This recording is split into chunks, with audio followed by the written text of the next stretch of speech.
Hi everyone, welcome to Satya study circle. ఈ వీడియోలో మనం ఏపీ పోలీస్ కానిస్టేబుల్ మెయిన్స్ యొక్క కట్ ఆఫ్ గురించి అయితే మాత్రం డిస్కస్ చేయబోతున్నామండి. ఈ వీడియో చాలా మందిని బాధ పెట్టచ్చు, అదేవిధంగా కొంతమంది మనోభావాలు అయితే మాత్రం దెబ్బతీయొచ్చండి. ఇది కేవలం అవగాహన కోసం మాత్రమే చేసిన వీడియో, అంతేకాకుండా ఇది నా పర్సనల్ ఒపీనియన్ తెప్పించి వేరే ఉద్దేశంతో చేసింది కాదు. చాలామంది యాస్పిరెంట్స్ నాకు అడిగిన క్వశ్చన్ ఏంటంటే మెయిన్స్ యొక్క కట్ ఆఫ్ ఎంత ఉంటుంది. మాది ఈ డిస్ట్రిక్ట్ కట్ ఆఫ్ ఎంత ఉంటుంది, మాది ఈ డిస్ట్రిక్ట్ కట్ ఆఫ్ ఎంత ఉంటుంది, నాకు ఇన్ని మార్క్స్ వచ్చాయి, నాకు జాబ్ వస్తుందో రాదు.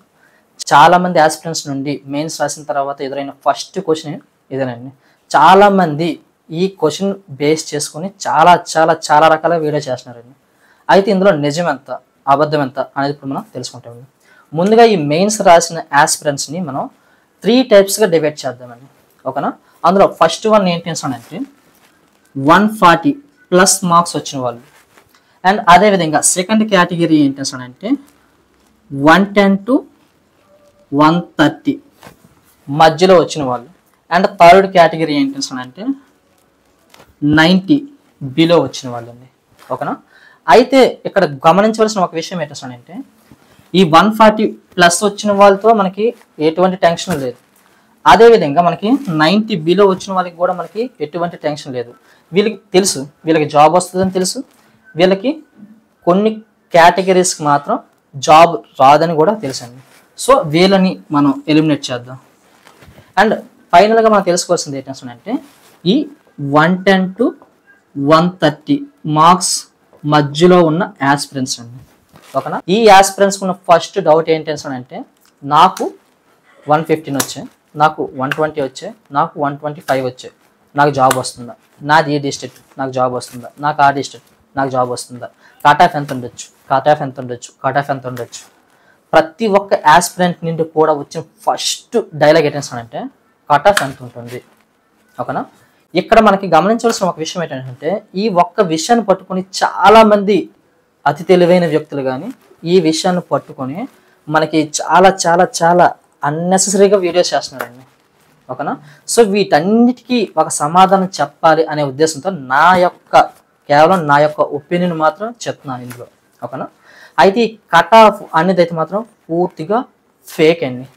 ఎందుకంటే ఏ ఒక్కరికి కూడా కట్ ఆఫ్ గురించి పూర్తి అవగాహన ఉండదు. వాళ్ళు చెప్పిన మార్క్స్కి జాబ్ అయితే మాత్రం రాదు, ఓకేనా. కేవలం వాళ్ళని సాటిస్ఫై చేయడం కోసం మాత్రమే, వాళ్ళ వ్యూస్ పెంచుకోవడం కోసం మాత్రం ఈ కట్ ఆఫ్ వీడియోస్ చేస్తున్నారు తప్పించి ఎవరికి కూడా కట్ ఆఫ్ గురించి అయితే మాత్రం పూర్తిగా తెలియదు.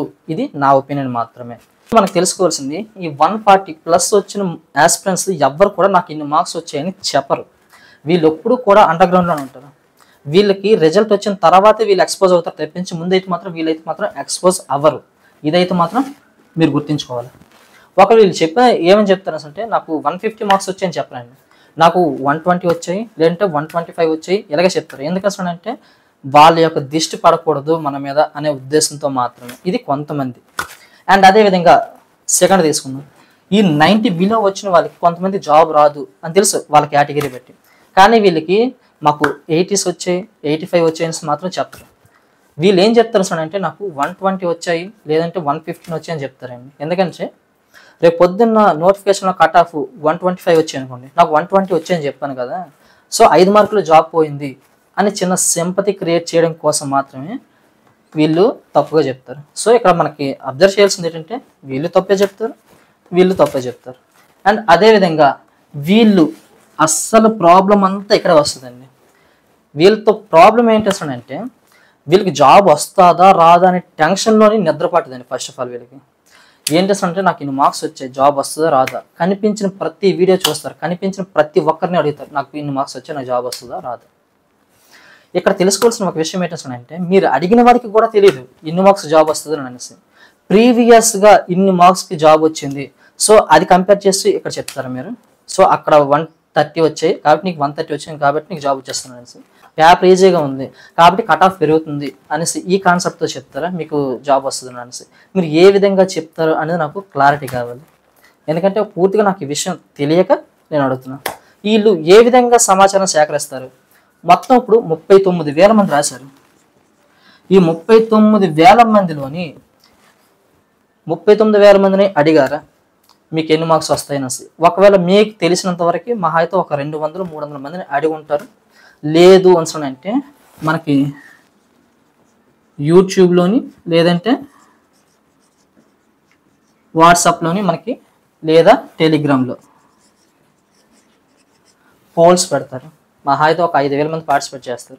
ఈ 5,000 మంది కూడా ఎగ్జామ్ రాసిన వాళ్ళే, అది కూడా కరెక్ట్గా నాకు ఇన్ని మార్క్స్ వచ్చాయి అన్న వాళ్ళు కరెక్ట్గా పెడతారా?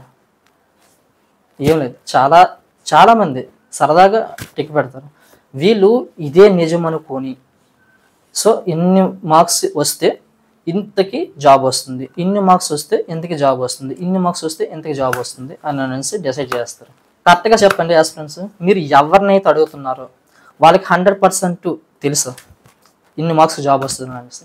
వాళ్ళకే కాదు, ఎవ్వరికి తెలియదండి ఇన్ని మార్క్స్కి జాబ్ వస్తుంది అనేసి. ఈ జాబ్ ఏ విధంగా డిసైడ్ చేస్తారు అంటే ఒక డిస్ట్రిక్ట్ బట్టి, ఒక డిస్ట్రిక్ట్లో ఉన్న పోస్టులు బట్టి, అక్కడ ఉన్న కాంపిటీషన్ బట్టి, మీ యొక్క కమ్యూనిటీ బట్టి, అండ్ అదేవిధంగా వీటితో పాటుగా కొన్ని స్పెషల్ కేటగిరీస్ బట్టి, అండ్ వీటితో పాటుగా ఎక్స్ట్రా స్పోర్ట్స్ సర్టిఫికేట్ కానీ ఎన్సిసి కానీ ఇలాగ ప్రతి ఒక్కటి యాడ్ చేసుకుంటూ నీకు ఫైనల్గా కట్ ఆఫ్ తీస్తారండి. సో ఇది నేను చెప్పొచ్చు ఏంటి, 125 దాటి వస్తే మీకు సివిల్ వస్తుంది, 110 దాటి వస్తే మీకు ఏపీఎస్పీ వస్తుంది చెప్పొచ్చు.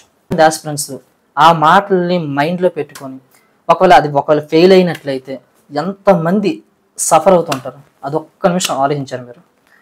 కాబట్టి ఈ యొక్క ప్రాసెస్ అంతా వేస్ట్, అసలు కట్ ఆఫ్ అన్నిదంతా పూర్తిగా శుద్ధ దండగా ఈ టాపిక్. సో మీరు చేయాల్సింది ఏంటి అంటే 3 సంవత్సరాలు వెయిట్ చేశారు ఒక నోటిఫికేషన్ కోసం, 3 వారాలు వెయిట్ చేయలేరా దాని రిజల్ట్ కోసం?